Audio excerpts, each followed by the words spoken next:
ഞാൻ കുറച്ച് ദിവസമായി ഒരാഴ്ചയോളായി ഞാൻ ഓണം സീരീസ് സ്റ്റാർട്ട് ചെയ്യാം, റീൽസും ഡാൻസ് വീഡിയോസും പിന്നെ കേളി ഹെയർ സ്റ്റൈലും ഒക്കെ ചെയ്യുന്ന പറഞ്ഞിട്ട് ഒരു വീഡിയോ ഇട്ടിട്ട്. ബട്ട് എനിക്ക് ഇന്ന് വരെയായിട്ട് അത് ചെയ്യാൻ പറ്റില്ല, ബിക്കോസ് കുറച്ച് പണിയുടെ കാര്യത്തിലൊക്കെ ബിസി ആയിപ്പോയി. സോ നമുക്കിന്ന് കേളി ഹെയർ സ്റ്റൈൽ ചെയ്യണമെങ്കിൽ കേളി ഹെയർ ആക്കി മാറ്റണമല്ലോ. സോ എൻ്റെ മുടി ഇപ്പം ഇങ്ങനെയുള്ളത്, ബിക്കോസ് ഈ മുടി കുറച്ച് 2 ദിവസമായി നനക്കാത്തത്. സോ ഇങ്ങനെയാണ് ഇപ്പോൾ ഉള്ള പോലെ. സോ ഇത് നമുക്കൊന്ന് ഞാനിപ്പോൾ പോയിട്ട് ഷാമ്പൂ കണ്ടീഷണർ ഇട്ടിട്ട് വരും. ബാക്കിയുള്ള ജെല്ലും ക്രീമും കേൾ ക്രീമും ഒക്കെ അതിന് ശേഷം അപ്ലൈ ചെയ്യാം.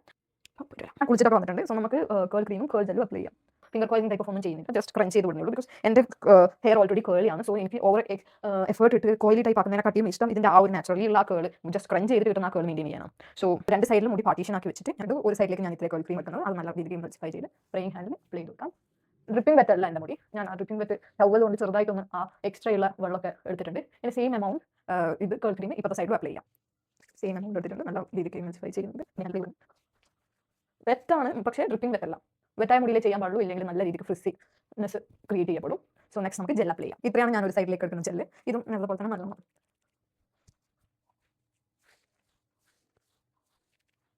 ഞാൻ ഓവർ അതിനെ ഇറിറ്റേറ്റ് ചെയ്യാൻ നിൽക്കില്ല, ബിക്കോസ് ഈ കേള് പോയി പോകും. സോ സെയിം ഇപ്പോഴത്തെ സൈഡിലും